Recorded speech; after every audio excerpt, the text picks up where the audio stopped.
The phone buzzed on the kitchen counter while I was folding towels for a trip that no longer existed. I didn't know that yet. Not in the first second. In the first second, I was just a woman standing in her own kitchen, humming something I don't even remember now, reaching for my phone the way you reach for anything familiar, without thinking, without bracing. Then I read it. Mom, change of plans.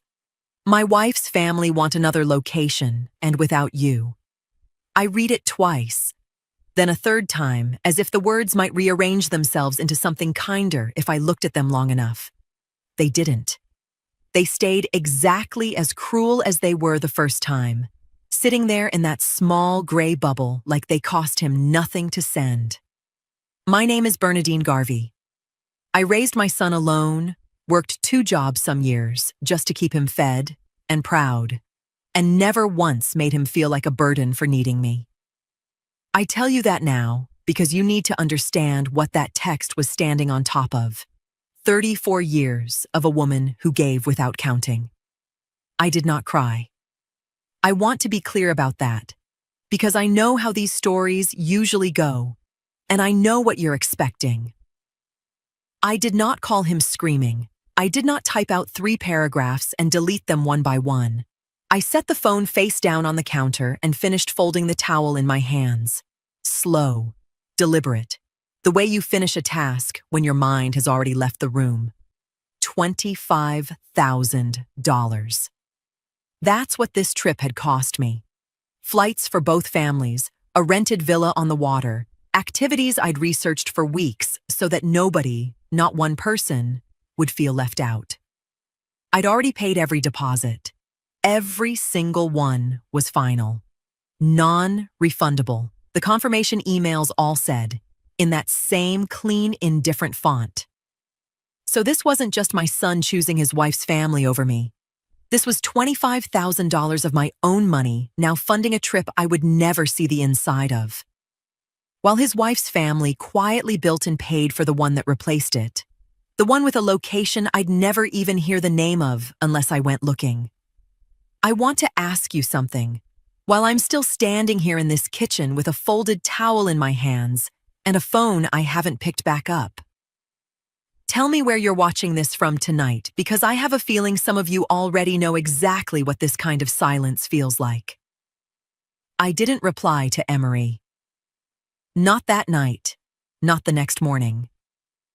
I let the message sit there, unanswered, the little delivered marker underneath it starting to feel less like a notification and more like a countdown I hadn't started yet. Because here is the truth I didn't say out loud to anyone that night, not even to myself in so many words. I wasn't hurt in the way he probably imagined. I wasn't sitting somewhere crying into a dish towel, waiting for an apology that wasn't coming. I was thinking, clearly, coldly almost, in a way that surprised me. I thought about every card I'd handed my son and his wife over the years, just in case. I thought about a house with my name on the deed and nobody else's. And somewhere between the folded towel and the quiet hum of the refrigerator, I picked my phone back up, not to answer him, to make a call of my own. I didn't go to bed that night.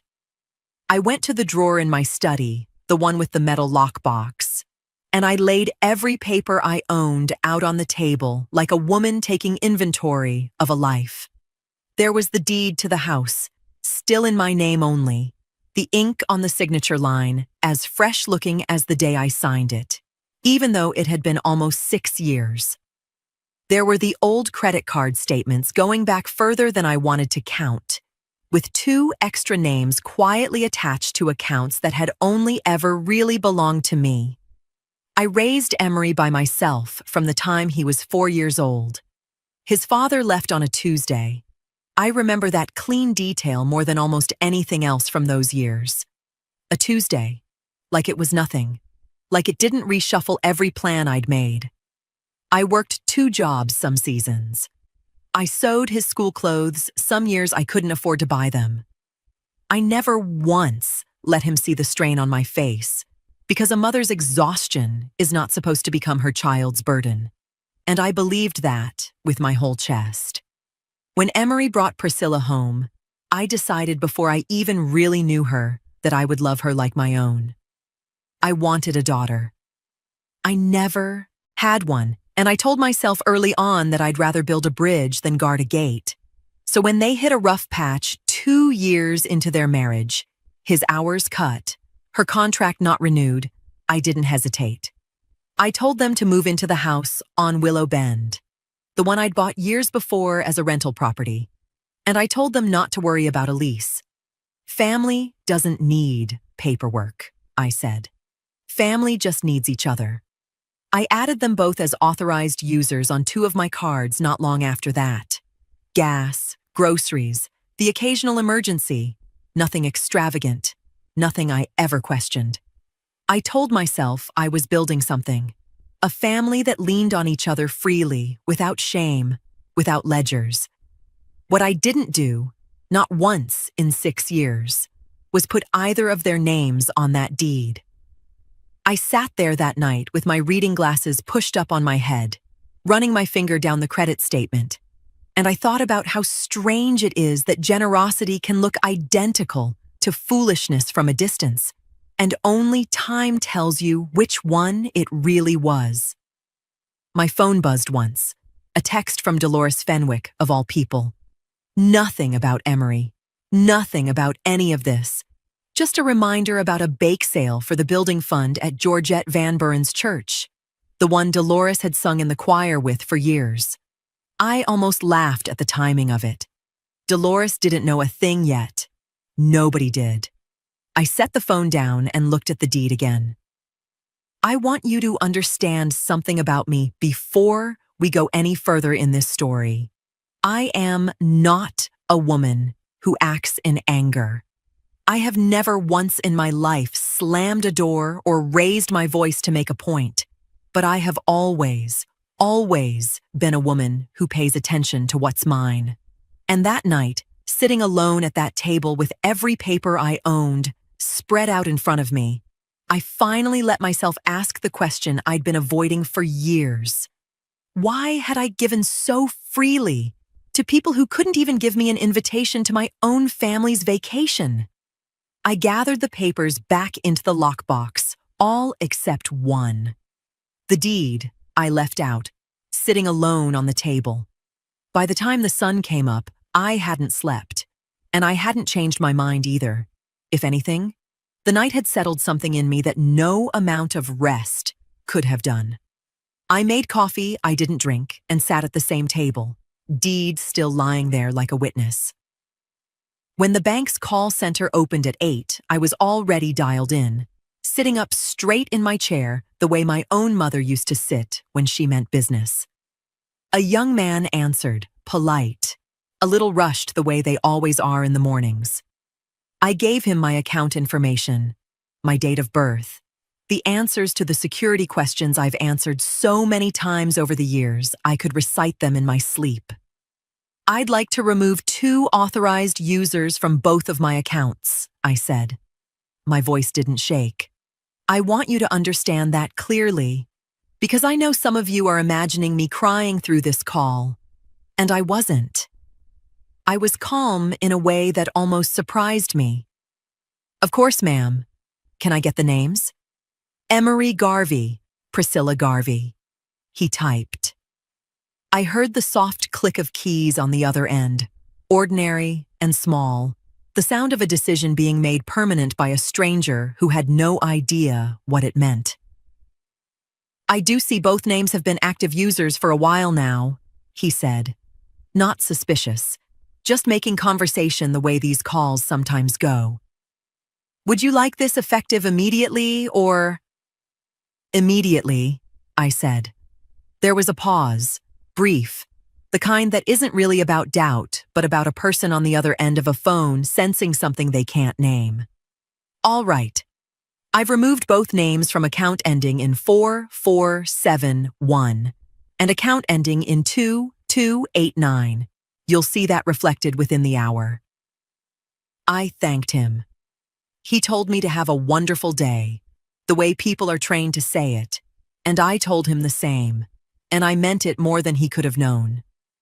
I sat there after I hung up, turning the phone over once in my hand. I need you to understand what I was actually doing in that moment, because it would be easy to call it revenge, and I don't think that word fits what I felt. I wasn't punishing my son. I wasn't punishing his wife. I was taking back something that had only ever been mine to begin with. Money I had earned, cards I had opened in my own name, generosity I had extended freely because I believed, foolishly or not, that it would be met with the same. Nobody had asked me to hand any of it over permanently. I had simply never taken it back. Not once in all these years. Because taking it back had never once occurred to me as something a mother does. It occurred to me now. I thought about Emery somewhere on a beach he hadn't told me the name of, swiping a card he assumed would work the way it always had. And I felt something that wasn't quite satisfaction and wasn't quite grief either. Something quieter than both. I looked at the deed again, still sitting there on the table, waiting. Then I picked up my phone one more time, scrolled to a name I hadn't called in almost a year, and pressed dial. "Wendell," I said when he picked up. "I need to talk to you about the house on Willow Bend." Wendell Pruitt's office smelled like it always had. Old wood and coffee that had sat too long on the burner. And he came around his desk to hug me the way he'd done at every meeting since my husband first sent me to him 30 years ago. "Bernadine." He held me at arm's length for a second, studying my face the way old friends do when they sense something underneath the surface. "You sounded different on the phone." "I feel different," I said, and sat down across from him without waiting to be invited. I told him everything, plainly, the way I'd tell anyone something that no longer needed softening. The trip, the text. The house on Willow Bend, still sitting in my name alone after 6 years of Emery and Priscilla living there, without so much as a lease between us. Wendell listened the whole way through without interrupting, the way he always has. And when I finished, he leaned back in his chair and folded his hands. "You understand what you're asking for," he said. Not a question, really, more a checkpoint. "I want it done right," I told him. "Not ugly, not rushed, just right." He nodded slowly and pulled a legal pad toward him. "Since there was never a lease, what you had with them is what the law calls a tenancy at will. That means you can end it, but Georgia requires proper notice before anything moves to court. I'd recommend we send a letter first, a voluntary window, 30 days, giving them the chance to start paying rent going forward if they want to stay. If they don't respond or don't comply, then we move to a formal notice to quit, and that carries a 60-day requirement before anything can be filed. So nothing goes to court right away," I said, wanting to hear him confirm it plainly. "Nothing goes to court for months, if it ever does at all," Wendell said. "This first letter isn't an eviction. It's an offer, really. Start paying or start planning.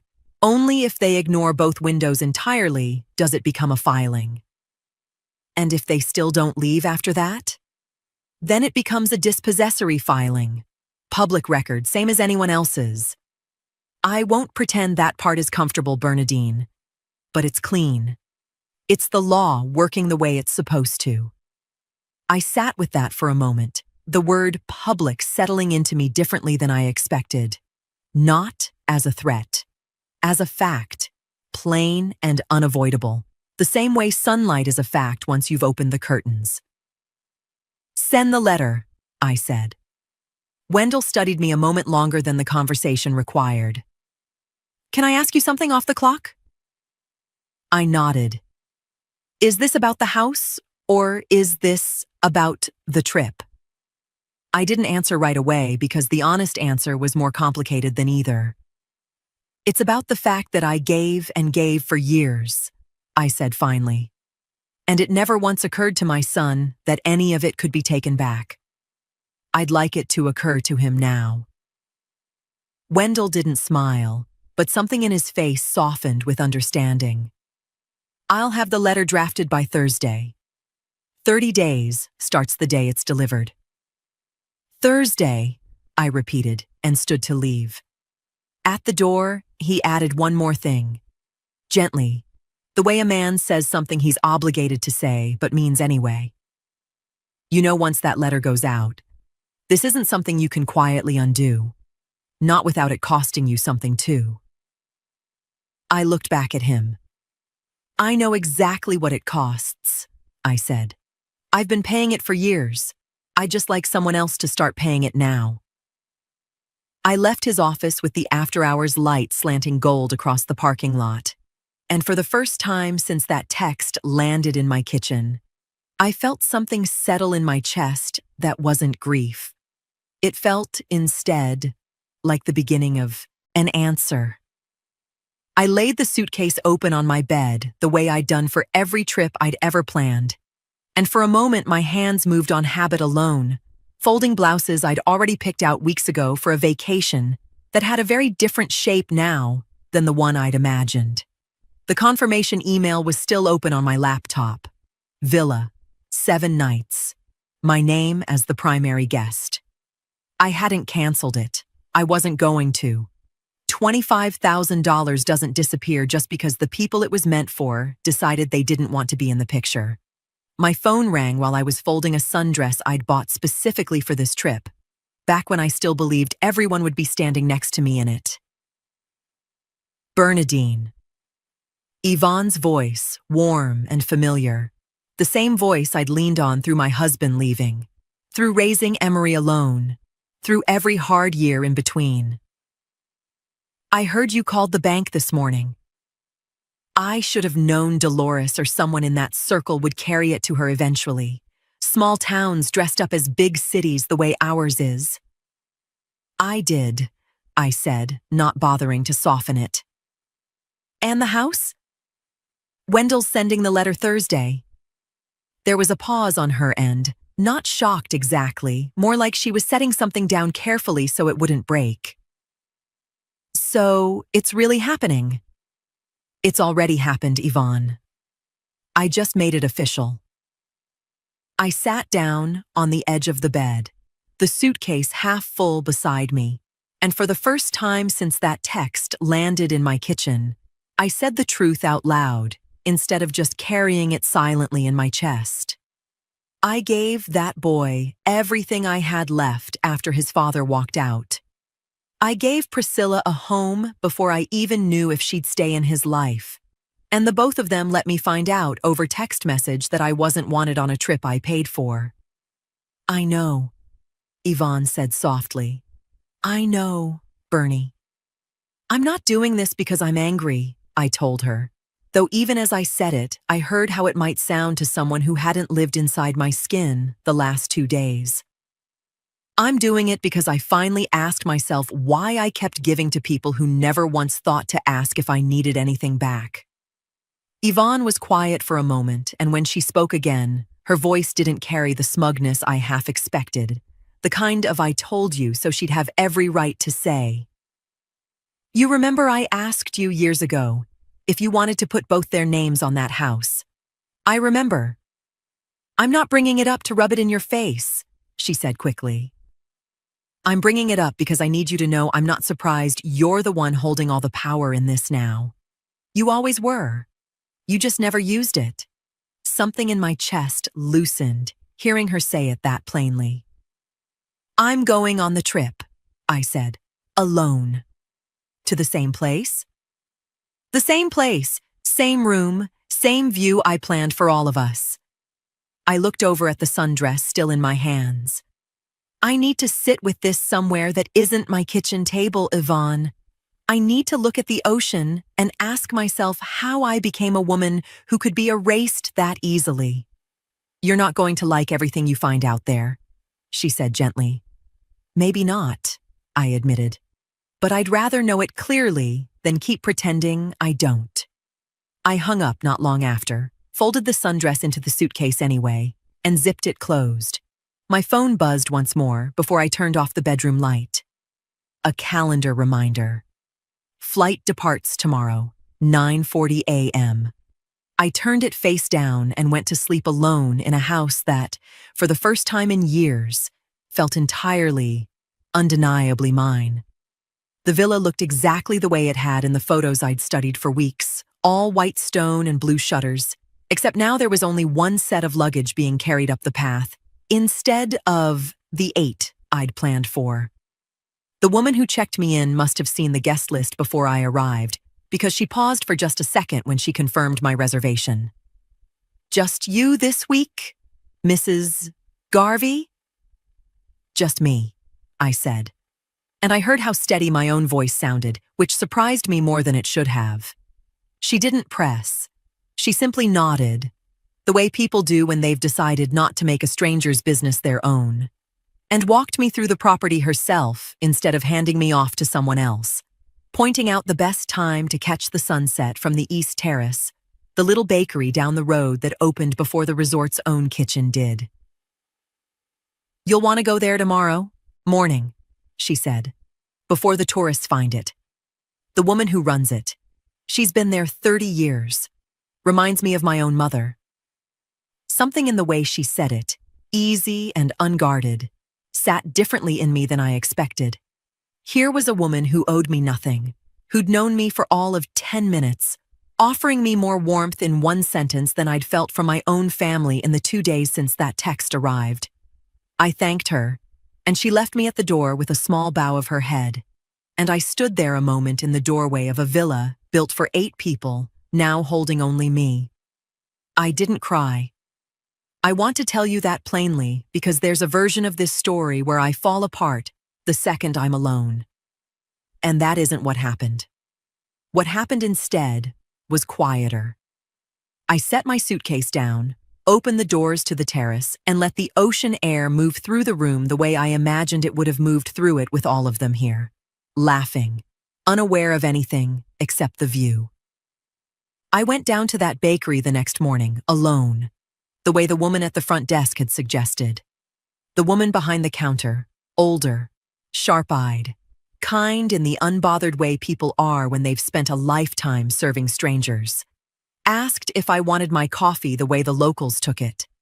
I said yes, though I had no idea what that meant yet. "You traveling with family?"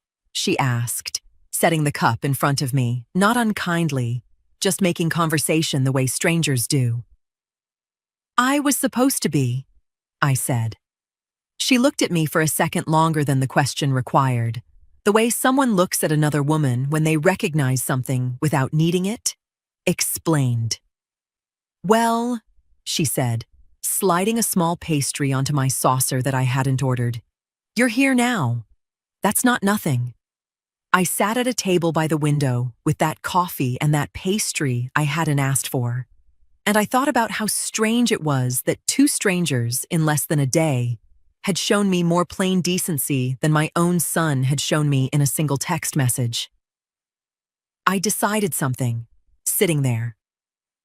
I wasn't going to spend this week grieving what I'd lost. I was going to spend it deciding, clearly and without apology, exactly what I still had left to protect. I didn't know any of this while it was happening. I want to be honest with you about that, because a story like mine only means something if I tell it to you the way I actually lived it. What I'm about to share, I'd learn later, in pieces, from what Priscilla let slip in the middle of a panic, and what Emery eventually admitted when he could no longer avoid the truth. They landed at a resort 2 islands over from mine, a place the Van Burens had chosen and paid for themselves, exactly the way I'd expected once I saw that text. Roland had booked the whole thing under his own name, proud of it. Emery told me later, the way a man is proud of something he wants credit for. Emery said the first few days felt easy. Nobody mentioned me. Nobody asked where I was, not out loud, not in front of him. And he told himself that was a mercy rather than a warning sign. The turn came on the second night, though he didn't recognize it as one at the time. He'd stepped out onto the balcony for air while Priscilla finished getting ready for dinner, and through the open window of the room next door, he heard Roland's voice, low, talking to Georgette. Better this way, Roland was saying. One less thing to manage this week. Georgette laughed, agreeing, and Emery said he stood there a long moment, certain they were talking about me, though neither of them ever said my name. He didn't say anything to Priscilla about it. He told himself it wasn't worth starting an argument over, not on vacation, not when everyone seemed so at ease. That silence, he admitted to me much later, was the same silence he'd been choosing for a year. Priscilla ordered dinner that same night at a restaurant built out over the water, candles on every table. She handed over the card without a second thought. The same card she'd used for years, the one she still thought of as simply hers, the way you stop noticing whose name is actually on something once you've used it long enough. It didn't even cross her mind, she told me later, that anything had changed. Why would it? Nobody had said a word to her. Nobody had warned her that a decision had already been made 2 days earlier, in a kitchen she'd never once thanked me for helping fill. Roland, for his part, seemed pleased with himself the whole trip, Emery said. Pleased with the location, pleased with how smoothly things were going, pleased in the particular way people are when they've successfully rearranged something to suit themselves, and called it harmony. Nobody mentioned my name. Not once. In 3 days, according to everything I pieced together afterward. It was as if I had simply been folded up and put away, the way you fold up a map once you've decided you already know the route. They swiped those cards freely that whole first stretch. A beach excursion, another dinner, a bottle of wine Roland insisted on ordering to celebrate nothing in particular. Nobody checked a balance. Nobody had any reason to. They had no idea, any of them, that 2 days earlier, in a house 1,100 miles away, I had already made the calls that would end all of it. That knowledge was still coming for them. They just didn't know it yet. This part I got almost entirely from Priscilla herself, spilled out fast and breathless during a phone call I'll tell you about soon enough. I'm only sharing it with you now so the story holds together the way it actually happened. It was the 4th night of their trip when the card declined for the first time. They were at another restaurant, this one smaller, tucked into a hillside, the kind of place where the check arrives folded in leather and nobody expects a problem. The waiter came back to their table quietly, the way good waiters do when something's gone wrong, and murmured to Emery that the card hadn't gone through. Emery laughed it off, Priscilla told me later, said it was probably a system error, told the waiter to try again. The waiter did. It declined a second time. Try the other one, Priscilla said, sliding the second card across before anyone else at the table could notice. That one didn't work either.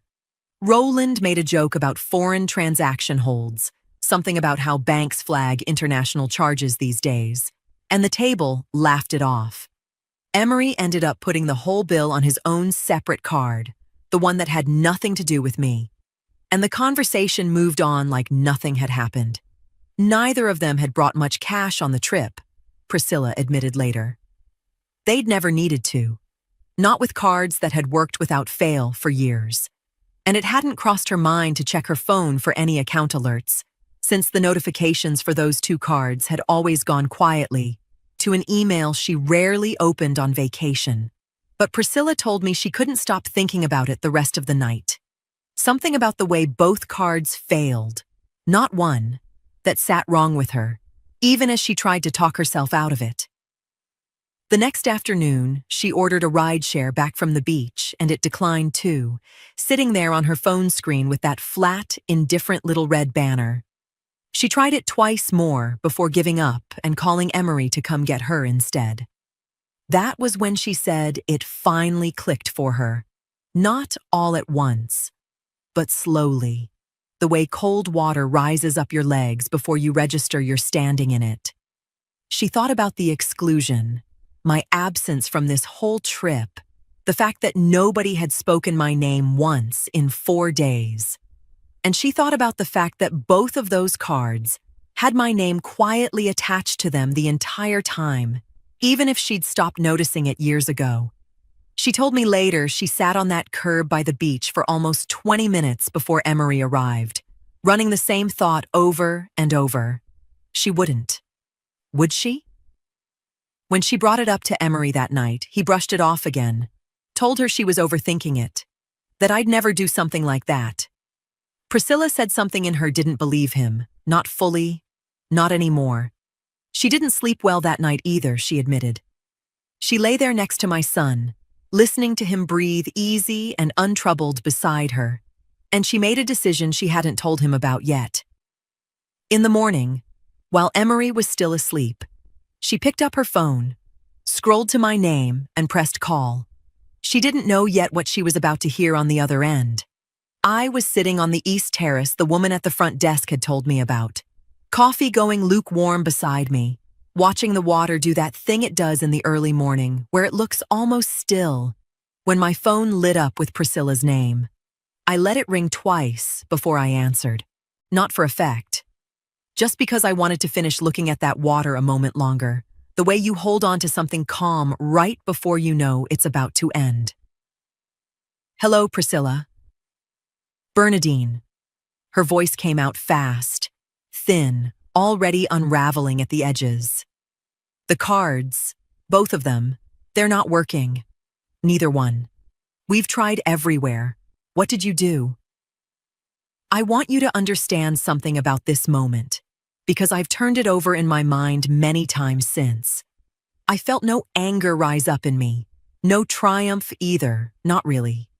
What I felt was something closer to relief, the kind that comes when a question you've been sitting with quietly finally gets asked out loud by someone else. I removed you both as authorized users, I said plainly, the way you'd state any simple fact. Days ago now. There was a pause, sharp and stunned. Days ago? Why would you? Her voice cracked slightly. We're stranded, Bernadine. We don't have. Emery's card is maxed from covering everything. I imagine that's difficult, I said, and I meant it, though I could hear how it must have sounded to her, calm in a way that probably felt cruel from where she was standing. Is this about the trip? She asked, quieter now, something like realization creeping into her voice. Is this because you weren't invited? I looked out at the water a moment before I answered. It's about a great many things, Priscilla. The trip is only the most recent one. So what? You're punishing us? Cutting us off because you're hurt? I laughed then. Not loudly, not cruelly. I want you to hear it the way it actually happened. Soft and almost warm. The kind of laugh that surprises even the person doing it. Baby, I'm not punishing anybody. I'm simply done paying for things I was never thanked for. She started to say something else.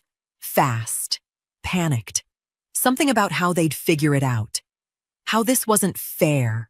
How I was being... Oh, and one more thing, I said, cutting cleanly through whatever she was building toward. Since we're talking. The house on Willow Bend. Rent's going to be due soon. You have a month to start paying it, or you'll need to be out. My lawyer's already drawing up the paperwork. The silence on her end lasted maybe 2 full seconds, but I could feel the shape of it. The way you feel a held breath in a room even without seeing it. Wait, what? Bernadine, wait. What do you mean rent? That house is... I didn't wait to hear the rest of that sentence. I have to go, Priscilla. Enjoy the rest of your trip. I ended the call, set the phone face down on the little glass table beside my coffee, and looked back out at the water, which hadn't changed at all in the several minutes it took to end a 6-year arrangement with 2 words and a laugh. I picked my coffee back up. It had gone cold. I drank it anyway. My phone buzzed twice more before noon, both times Priscilla's name lighting up the screen, and both times I let it ring itself out without answering. I wasn't avoiding her out of fear. I want to be clear about that. I simply didn't have anything left to say that morning that hadn't already been said clearly enough the first time. Some conversations only need to happen once to do their work. I went down to that little bakery again, the one the woman at the front desk had pointed me to. And the same woman behind the counter recognized me this time, sliding my coffee across before I'd even finished ordering it. "Rough morning?" she asked, reading something in my face I hadn't realized was showing. "Settled morning," I told her, and she nodded like that made perfect sense. Wendell called while I was still at that same window table before Yvonne ever did. "It was delivered and signed for this morning," he said. "Certified mail, just like we planned. The 30 days officially starts today. I wanted you to hear it from me before you heard it from anyone else." "Thank you, Wendell," I said, and felt something shift in my chest hearing it. Not doubt, just the weight of a clock finally starting for real, instead of only existing on paper between us. "I'll keep you posted," he said, and we hung up. Yvonne called a little after that. "I take it you talked to Priscilla," she said, no preamble. "I did. And Wendell just called. It's been delivered." Yvonne exhaled slowly on the other end, not shocked exactly. I don't think anything about me surprises Yvonne anymore, not after 30 years. But there was a weight in her silence all the same. "So, it's really moving now." "It's really moving now," I confirmed. "Bernadine." "My name," said the way she says it when she wants my full attention, not just my ear. "Are you sure about all of this? Now that it's signed for? There's no folding it back up quietly." "I'm sure," I said. And I meant it. Though I noticed she'd asked me some version of that question 3 times now since this all began. And each time my answer came a little steadier than the last. "I'm not questioning you," Yvonne said carefully. "I just know you. And I know you've spent your whole life making sure everyone around you was taken care of before yourself. I want to make sure this isn't just hurt talking." "It started as hurt," I admitted. "It isn't anymore." She was quiet a moment and then softer. "Good. Then I'll stop asking." We talked a little longer, nothing important. The bake sale Dolores was still fussing over, a mutual friend's granddaughter's christening coming up in the spring. The kind of small, ordinary conversation that reminds you life is still moving forward, even in the middle of something enormous. When we hung up, I felt lighter than I had in days. I finished my coffee and walked back toward the villa along the water, in no hurry at all. My phone buzzed again just as I reached the door. Not Priscilla this time. A name I hadn't expected to see yet, not for at least another day or two. Emery. I looked at his name sitting there on the screen for a long moment, the phone warm in my palm, the ocean still moving steadily behind me. I didn't answer it. Not yet. I let his name sit on my screen through the whole walk up to the villa. And it wasn't until I'd set my bag down and poured a glass of water that I finally answered. "Mom." His voice came out tight, wound up. None of the easy carelessness that had been sitting inside that text message 5 days ago. "What is going on? Priscilla's been a wreck since yesterday, and now Wendell Pruitt's office is saying something about a letter, about the house. Mom." "What letter?" "I imagine you'll receive it soon enough," I said. "Wendell doesn't waste time." "That's not. Can you just tell me what's happening?" "Priscilla said something about rent." "Rent? For our own house?" I let a small silence sit there before I answered, not to punish him, only because I wanted to choose my next words carefully. "It isn't your house, Emery." "What do you mean it isn't? We've lived there 6 years. You told us to move in. You never once—" His voice cracked slightly, the same crack I'd heard in Priscilla's the day before, and I found myself wondering, not for the first time, whether panic runs in a family, the same way a chin or a temper does. "I told you to move in," I said. "I never told you I was giving it to you." That's, Mom, that's the same thing. Nobody moves into a house for 6 years thinking they're a tenant. Nobody asked me either, I said evenly. Not once, in 6 years, did you or Priscilla ask me whose name was on that deed. You simply assumed. He went quiet for a moment, and I could hear him breathing, the particular sound of a man trying to organize an argument that wasn't holding together the way he expected it to. Okay, he said finally, slower now. Okay, fine. Maybe we should have asked. But you're doing this now, all of a sudden, right after, Mom. Is this about the trip? You already know the answer to that. So, this is punishment? No, I said, and I heard my own voice stay just as calm as it had with Priscilla, because the truth hadn't changed depending on who was asking me. This is me finally noticing what I'd been giving away for free. I didn't think, he started, then stopped himself. You didn't think, I repeated back to him. Quiet, not cruel, just accurate. That's the whole problem, Emery. You didn't think, not about the house, not about the cards, not about a text message you sent without a single thought for how it would land. He didn't answer that right away. I could hear something shifting in him, some old certainty starting to come loose. Talk to Wendell, I told him, gently but without give. He'll walk you through everything, the timeline, what you need to do if you want to stay in that house going forward. Mom, please, just... I have to go, Emery. I said it the same way I'd said it to Priscilla, not coldly, just finally. We'll talk again soon. Not today. I ended the call before he could answer, and I stood there a long moment in the quiet of the villa, listening to my own heartbeat instead of his voice for the first time in what felt like days. I wasn't there for any of this, and I want to say that plainly before I tell it, because what happened between Dolores and Georgette reached me only afterward, secondhand, the way most quiet earthquakes do. You don't feel them yourself. You just hear about the cracks they left behind.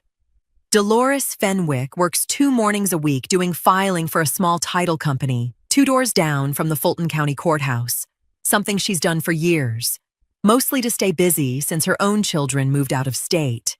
That Tuesday, her supervisor had specifically handed her the new batch of county filings to log, the same task she's done every week for years, sorting names into a spreadsheet before the documents get archived. She wasn't looking for anything in particular. She was simply doing what she'd been asked to do, the way she always did, when a name in that batch stopped her cold. Garvey versus Garvey, Willow Bend. She told Yvonne later that she'd actually laughed a little at first, assuming it was a mistake, some other Garvey family entirely. Then she saw Priscilla's maiden name listed as a co-respondent, and the laugh died somewhere in her throat. Dolores didn't call Georgette right away. She sat with it a day, unsure, the way decent people sometimes sit with news that isn't fully theirs to carry. But she and Georgette had sung in the same choir for 11 years, and there's a particular kind of intimacy that builds between women who've stood shoulder to shoulder every Sunday for over a decade, and eventually that intimacy won out over her hesitation. She called Georgette on a Thursday afternoon, gently, the way you'd approach a friend with something you wished you didn't have to say. I saw something come through my desk with the county filings, she said, and I wasn't sure if you knew. Georgette didn't know. Not a word of it. Not from Priscilla. Not from Emery. Not from anyone. I'm told the silence on her end of that call lasted long enough that Dolores asked if she was still there. Georgette had spent years building a particular image of her family, composed, generous, the kind of people whose children married well and lived well and never once needed anyone's charity, least of all a mother-in-law's.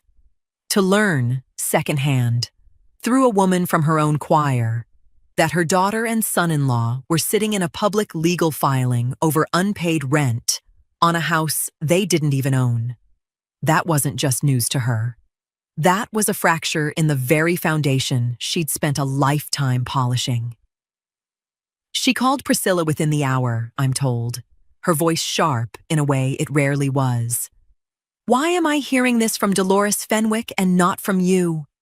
Priscilla, still reeling from her own conversation with me days earlier, had no good answer for that. She hadn't told her mother because she hadn't known how to say it without unraveling everything else alongside it. The exclusion, the trip, the part her own family had played in starting this. Georgette hung up that call and immediately dialed Roland, and whatever she said to him, I never got the full account of it. Only that by evening, Roland was calling Emery directly, his voice, according to what I heard later, no longer carrying a trace of the pride he'd shown ordering wine on that trip. The image, it seemed, had finally cracked, and none of it had come from me. This part I only learned much later, long after everything had settled, when Priscilla herself finally sat across from me and told it to me plainly, the way people do once they've stopped protecting themselves from their own story. She said the days after Georgette's call to Roland felt like living inside a house, with the walls slowly closing in. Roland wouldn't stop calling, not to check on her, she realized, but to manage her, the way he managed everything, pushing for the situation to be handled quietly, as though the real problem wasn't what had happened, but that people had found out about it. "Fix it before it gets any messier," he told her more than once, and she said something about the way he said messier, like the mess was the crime, not the 6 years she and Emery had lived rent-free in a house that was never legally theirs. Not the fact that his own wife had orchestrated cutting me out of a trip I'd paid for. She told me she sat with that word for a long time. Messier. It was the first time, she admitted, that she let herself really ask why she'd gone along with the exclusion at all. She said it hadn't felt like cruelty in the moment. It had felt like keeping the peace. Her mother wanted the trip a certain way. Her father wanted control of the narrative. And it had simply seemed easier to let me be quietly left off a list than to have one more argument with her own parents about where I fit into their idea of family. "I told myself you'd understand," she said to me months later, "that you'd get over it faster than my mother would if I pushed back on her." She said that was the moment it finally landed, that she had chosen her parents' comfort over my dignity without even registering it as a choice at the time. It had felt so small. In the moment. A location, a guest list, a text message Emery offered to send so she wouldn't have to. She told me she confronted her mother directly for the first time in her adult life, that week. Told Georgette plainly that the image she'd spent years protecting had never been worth what it cost the people inside it. Georgette didn't take it well, Priscilla said, but something had shifted in her regardless. Some old obedience finally breaking loose. She and Emery argued that same week too, she admitted. Not about the money, not even about the house, but about who had let this happen in the first place, and how easily they'd both assumed I would simply absorb it the way I always had. "I wanted to call you," she told me, so many times that week. I didn't know what I'd even say. She didn't call. Not yet. She said she needed to sit with what she'd done first, without dressing it up as anything softer than it was. I didn't say much when she told me all this, months later. I only nodded and let her finish, because some reckonings aren't meant to be interrupted, even by the person they're owed to. I was home by then, back from the trip almost a week, sitting on my own porch with a cup of tea going cold beside me when Emery called again. A different ring somehow, though I know phones don't actually carry tone. Maybe it was just me, already sensing something had shifted in him before he said a word. "Mom." His voice was quieter this time, no edge to it, none of the defensiveness from the last call. "Do you have a minute?" "I have all the time you need," I said, and I meant it. He was quiet for a moment, the kind of quiet that told me he'd rehearsed this and lost his place anyway. I talked to Wendell. I understand the timeline now. The 30 days. All of it. All right. But that's not really why I called. Another pause. Roland's been on me all week, telling Priscilla and me to handle this quietly, to make it go away before people start talking. He said something like, "This doesn't need to become a whole thing," like the problem was people finding out, not what actually happened. I let that sit a moment before answering. "And what do you think the problem actually was?" He didn't answer right away, and when he finally spoke, his voice had lost whatever composure he'd walked in with. "I think the problem is I let you feel like nothing for a long time, and told myself it was fine because you never really complained. I felt something in my chest that I hadn't expected to feel, hearing him say it plainly like that. Do you remember," I asked, "about a year ago when I told you I felt like an afterthought around Priscilla's family?" "I remember," he said, and I heard the shame settle into his voice. "I told you that you make everything about yourself. I've thought about that more this past week than almost anything else." "I never brought it up again after that," I told him. "Not because I stopped feeling it, because I believed you when you told me I was the problem." "You weren't," he said, quiet, certain in a way he hadn't been before. "I was avoiding it because it was easier to let you carry it than to have a hard conversation with Priscilla's parents. I did the same thing with the text. I let it be easy for me and hard for you, and I didn't even think about what that cost. I didn't rush to fill the silence that followed. I let him sit in it, the way I'd sat in mine for a year.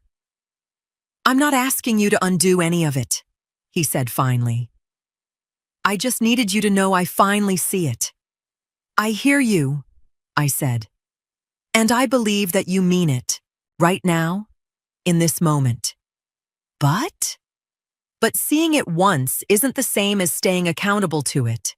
If we're going to move forward from this, I need to be visible in this family going forward. Not the quiet one everyone assumes will be fine. Not someone you fold up and put away when it's convenient." "Okay," he said, steadier now. "Okay. I want that too." I didn't tell him yes to everything he was hoping for. I didn't tell him no either. "We'll see," I said. And for the first time since that text arrived in my kitchen, I meant it as an opening, not a door closing. The first rent payment came through Wendell's office on the 15th of the following month, exactly on time. Exactly the amount he'd calculated as fair for the house on Willow Bend. Emery had arranged it directly with him. No call to me asking for a discount. No request that I soften any part of it. I remember standing in my kitchen when Wendell called to confirm it. The same kitchen where all of this began with a text message I never answered. There was no dramatic swell in me hearing the news. No rush of triumph. Just a quiet, steady settling, like a door closing gently instead of slamming. "You did good work on this," Wendell told me. "Clean, the way you wanted it." "Thank you, Wendell," I said, and meant it. I didn't restore the cards. I want to be plain about that, because I know some of you have been waiting to see if I'd soften at the end, fold everything back to the way it was once enough time had passed, and enough sorry had been said. I didn't. Emery never asked me to, which told me more about how much he'd actually understood than any apology could have. Priscilla and I spoke again, finally, a few weeks after that. The conversation I told you about earlier, the one where she sat across from me and said all the things she'd been carrying since Georgette's phone call. I listened. I didn't rush to make it easy for her, and I didn't make it harder than it needed to be either. We're still finding our way toward whatever this relationship becomes now. Slowly. The way anything rebuilt from an honest accounting has to be slow. Emery and I talk more now than we did before all of this happened. which still strikes me as strange some mornings. Not because there's more to say, but because he's finally the one saying it, instead of waiting for me to carry the whole weight of every conversation the way I always had. He still lives in that house.